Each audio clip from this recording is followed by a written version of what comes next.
नमस्कार दोस्तों, मैं हूं ममता तिवारी और आप सभी का स्वागत करती हूं मेरे चैनल ममताज में। कैसे हैं आप सब? तो ये बताने के लिए कमेंट बॉक्स में जय माता दी हमेशा की तरह जरूर लिखें। तो चलिए दोस्तों, आज हम इस वीडियो में जानेंगे वट सावित्री। वट सावित्री पूजा के लिए कौन कौन सी चीजें एकदम आवश्यक हैं, जरूरी है, जो आपको इकट्ठा कर लेनी चाहिए, खरीद लेनी चाहिए। और गर्भवती महिलाएं पूजा कैसे करें, व्रत कैसे रखें, आप लोगों का ये भी महत्वपूर्ण प्रश्न है। और अगला प्रश्न है, दीदी पंखा नहीं मिल रहा है तो प्लास्टिक का ले लें या पेपर का ले लें, क्या करें नहीं करें। और हस्बैंड हमारे दूर हैं तो फिर उनका पाँव कैसे पूजे, कैसे क्या करें। कई ऐसी महत्वपूर्ण बातें आज हम इस वीडियो में जानेंगे। तो आप लोग बने रहिए मेरे साथ मेरे चैनल पर। अगर आपको मेरा वीडियो पसंद आता है तो प्लीज आप मेरे चैनल को सब्सक्राइब कर दीजिएगा, बेल आइकन को प्रेस कर दीजिएगा, जिससे कि मेरे वीडियो के नए नोटिफिकेशन आप सभी के पास सबसे पहले पहुंचे। तो चलिए शुरू करते हैं और सभी महत्वपूर्ण बातें जान लेते हैं।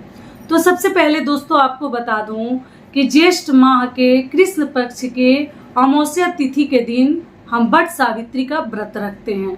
और कई लोग पूर्णिमा के दिन, ज्येष्ठ महीने के पूर्णिमा के दिन ये व्रत करते हैं। तो आप अपने घर के भी नियम विधि देख लीजिएगा, लेकिन अधिकतर लोग, अधिकांश लोग जो है अमावस्या के दिन ही ये व्रत करते हैं।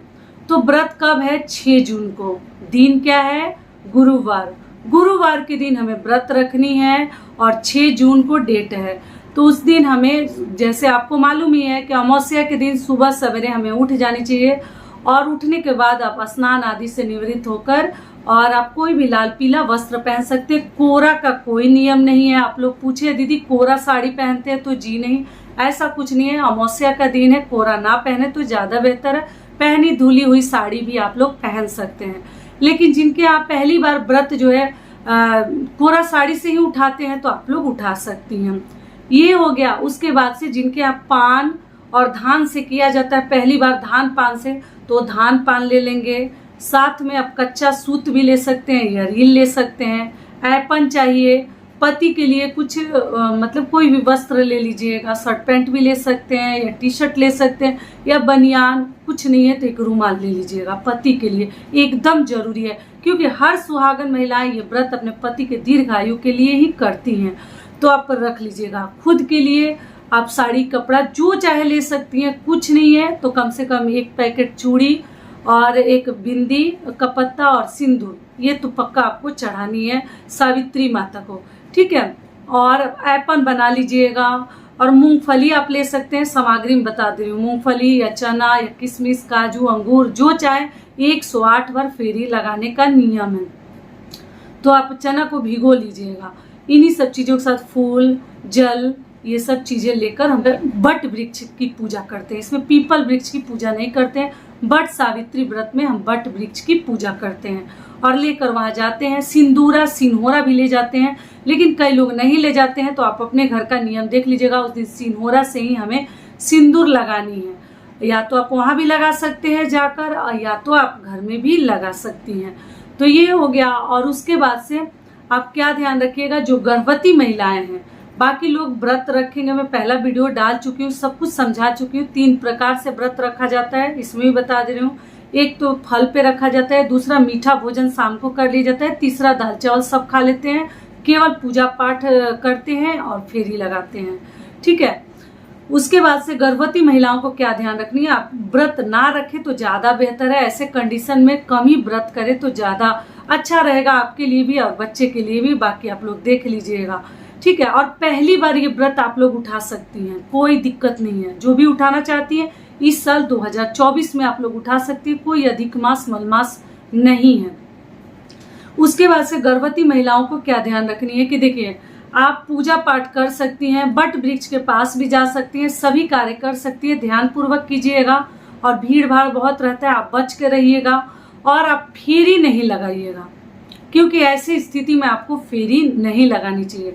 मासिक धर्म जिनका हो गया है वो दूसरे से अपनी सभी पूजा की सामग्री चढ़वा देंगी, श्रृंगार की चीजें, पति के लिए कोई चीजें, लेकिन आप जो है पूजा मत कीजिएगा। व्रत रख सकती हैं, जिस भी विधि से आप लोग रखती हैं व्रत रख सकती हैं, लेकिन पूजा आपको नहीं करनी है। सारी बातें क्लियर हो गई। और आप 7, 5, 11 फेरी भी लगा सकते हैं जितना लगता है आपसे, या 108 भी लगा सकते हैं। धागा से कोई 108 बार जरूरी नहीं है, धागा से आप 5 बार, 7 बार, 11 बार भी कर सकते हैं क्योंकि धागा समाप्त हो जाता है। और केवल चल चल के आप लोग फेरी लगा सकते हैं और एक एक चना जो है वहाँ पेड़ के पास चढ़ा सकते हैं। और जो भी श्रृंगार की चीजें हैं ध्यान से चढ़ा दीजिएगा। लड़ाई झगड़ा किसी से ना हो क्योंकि भीड़ बहुत अधिक रहती है, बहुत सारे लोगों का सामान अदला बदली हो जाता है। तो कोई बात नहीं, कोई ले भी लिया तो आपको ज्यादा अधिक चिंता नहीं करनी है, दूसरे का भी आप ले सकते हैं। उसके बाद से आपको क्या ध्यान रखनी है कि सावित्री माता की फोटो हमें बनानी है बट वृक्ष के ऊपर। घर में भी आप लोग पूजा कर सकते हैं, टहनी को तोड़कर, और जो है बट वृक्ष की टहनी तोड़कर गमला रखकर भी कर सकते हैं, या आप जो है अगर पेड़ है, वृक्ष है तो वहां भी जाकर कर सकते हैं, बाहर भी। दोनों प्रकार के वीडियोज मेरे चैनल पे है, मैं घर में भी करके दिखाई हूँ और बाहर भी करके दिखाई हूँ। आप लोग सर्च कीजिएगा मुमताज वे बट सावित्री, आ जाएगा। ठीक है। अगली चीज क्या है कि देखिए, उसके बाद से वहीं पे आप पीला लाल वस्त्र एक छोटा सा ले लीजिएगा सावित्री माता के लिए। नहीं है तो कलावा भी लेकर जा सकती है। एकदम सिंपल चीजें हैं, सिंदूर चाहिए, अर्पण चाहिए, सब कुछ तो बता चुकी हूँ। धागा, फूल, अक्षत और जल, ये सभी चीजें लेकर हम जाएंगे। एक दिन पहले ही सजा कर रख लेनी चाहिए।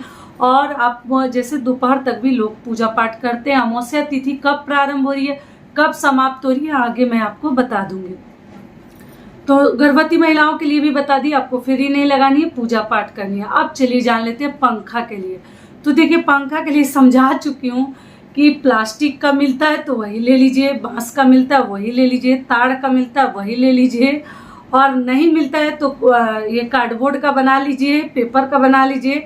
पंखा का नियम कर दीजिए। भगवान सब समझते हैं, यथाशक्ति तथा भक्ति, जो मिलेगा जितना मिलेगा उसी से करेंगे, कहीं से लेने और मांगने नहीं जाएंगे। ठीक है। कोई भी व्रत आप लोग कोशिश करें कहीं से कुछ मांग कर आपको नहीं करनी है। खुद का जो भगवान ने दिया है, जितना दिया है उसी से करेंगे। लेकिन किसी से ले देकर, ऐसा नहीं कोई व्रत आया है इसके लिए खरीदारी करना है तो हम किसी से कर्ज ले लिए ना। बिना कर्ज का जो भगवान ने दिया है वही भगवान को हम चढ़ाएंगे, अर्पित करेंगे, लेकिन मांगेंगे नहीं। तो ये हो गया, ये सभी चीजें हम करके अब पूजा पाठ करेंगे। तो आप प्लास्टिक का भी पंखा आप लोग चढ़ा सकती हैं। और पुराना पंखा का क्या करें, तो देखिए जो यूज करते हैं उनको दे सकती हैं। अगर आपको नहीं मिलता है तो उसी को धोकर गंगा जल से शुद्ध करके फिर वही पंखा आप लोग इस्तेमाल कर सकती हैं। ये क्लियर हो गया। अगला आप लोगों का महत्वपूर्ण सवाल है कि दीदी कि कुंवारी लड़कियां भी क्या बाल नहीं धोएंगी, तो जी नहीं। अमावस्या के दिन और उसमें भी गुरुवार का दिन है तो बाल ना धोए तो ज्यादा बेहतर होता है। अमावस्या के दिन महिलाओं को बहुत अधिक बालों को तोड़नी भी नहीं चाहिए और धोनी तो नहीं चाहिए, बचाएं, ऐसा कुछ नहीं है। मासिक धर्म में भी आप हैं तो उस दिन बाल मत धोइएगा, और लड़कियां भी ना धोएं, बड़ी लड़कियां तो ज्यादा बेहतर है। छोटे बच्चों का चलो ठीक है, बहुत जरूरत है तो धो दीजिए, लेकिन आप लोग ना धोए। बच्चे तो जितना बचता है इन सभी चीजों से हमें सतर्क रहनी चाहिए, बचानी चाहिए, ध्यान रखनी चाहिए। और अगला आप लोगों का महत्वपूर्ण सवाल है, दीदी हस्बैंड दूर है तो उनकी पूजा कैसे करें। तो कोई बात नहीं, अगर आपके हस्बैंड दूर हैं तो आप क्या कीजिएगा, वहीं पर कुछ भी काजू किशमिश चढ़ा दीजिएगा, कुछ ड्राई फ्रूट्स ऐसा चीज चढ़ाइएगा कि जो कि खराब ना हो, और रखे रहिएगा। जब कभी भी आएंगे, या मिश्री चढ़ा दीजिए, सबसे अच्छा है। मान लीजिए हर आदमी काजू किशमिश भी ऐसा नहीं है कि खरीद सकता है क्योंकि ये सब चीजें महंगे हैं, तो आप मिश्री चढ़ाकर या वो लेचे दाना भी चढ़ाकर आप लोग प्रसाद के रूप में रख सकते हैं। कलावा एक चढ़ा दीजिएगा, और रुमाल वगैरह जो चढ़ाती हैं रखे रहिएगा। जिस दिन आपके पति आएंगे उसी दिन उनको प्रणाम कीजिएगा। वो पंखा रखे रहिएगा, झेल दिया जाता है, पति को पंखा कर देते हैं। और उसके बाद से उनको तिलक लगा दीजिएगा, उसमें से थोड़ा सा सिंदूर तिलक बचा कर आप रखिएगा, रोली वगैरह। और जब आएंगे तो प्रसाद खिलाकर ये सब कार्य आपको कर देनी है, क्योंकि बट सावित्री के व्रत का प्रसाद बहुत अधिक जरूरी है, इम्पोर्टेंट है। अपने हस्बैंड को जरूर आप लोग दीजिएगा जब कभी भी आते हैं। ठीक है। अगर मान लीजिए प्रसाद खराब भी हो जाता है तो उसमें का कलावा और जो तिलक है, रोली और सिंदूर वगैरह जरूर बचा कर रखें, उनको लगा दीजिएगा और प्रणाम कर लीजिएगा और आशीर्वाद उनसे ले लीजिएगा। दूर भी है तो फोन पे कर लीजिएगा, और जिनके घर में है वो तो वहां से आने के बाद प्रणाम कर ही लेंगी, और जिनके दूर हैं वो फोन पे, मान लीजिए उस दिन नहीं हो पाता है, ठीक है, अगले दिन भी कर लीजिएगा। कुछ ऐसे लोग हैं जिनके हस्बैंड बहुत दूर है, वहाँ नेटवर्क भी काम नहीं करता, तो आपको ज़्यादा घबराने की जरूरत नहीं है, दुखी होने की जरूरत नहीं है। आप अगले दिन भी उनको फ़ोन कर सकती हैं, आशीर्वाद ले सकती हैं, प्रणाम कर सकती हैं। सारी बातें क्लियर हो गई। और आप लोग कोशिश कीजिएगा कि अपनी शादी की जो चुनरी है बट सावित्री में ज़रूर ओढ़िएगा। अगर टीका नथिया नथ हार वगैरह नेकलेस पहनना चाहती हैं तो वो भी पहन सकते हैं, अगर वैसा माहौल है तब, क्योंकि बाहर में बहुत सारा ज्वेलरी गहना पहनकर ना जाए तो ज़्यादा बेहतर है, अवॉइड कीजिएगा। इन सभी बातों का आप लोग ध्यान रखिएगा। पैरों में महावर लगाकर, सिंदूरा से सिंदूर लगाकर, और जिनके पास मान लीजिए सिंदूरा पास में नहीं है तो वो एक पैकेट पीला वाला सिंदूर खरीद कर उससे पूजा पाठ करके और रख लीजिएगा, अपने सिंदूरा में डाल दीजिएगा। जब आपका सिंदूरा गाँव जाती हैं या जहाँ कहीं भी जाती है उसमें डाल दीजिएगा। तो इन्हीं सब चीज़ों के साथ, सामग्री के साथ हम पूजा करते हैं। और आगे ऐसे आप लोगों के जो भी डाउट रहेंगे क्लियर करते रहूँगी। तो आशा करती हूँ कि इस वीडियो से आप लोगों को बहुत अधिक लाभ मिलेगा। फिर मिलती हूँ एक नए वीडियो में, तब तक के लिए नमस्कार। स्वस्थ रहिए, सुरक्षित रहिए और जहाँ कहीं भी रहिए खूब खुश रहिए। और वीडियो पसंद आता है तो चैनल को पक्का सब्सक्राइब कर दीजिएगा, पहली बार आए हैं तो, और वीडियो को लाइक कर दीजिएगा। धन्यवाद।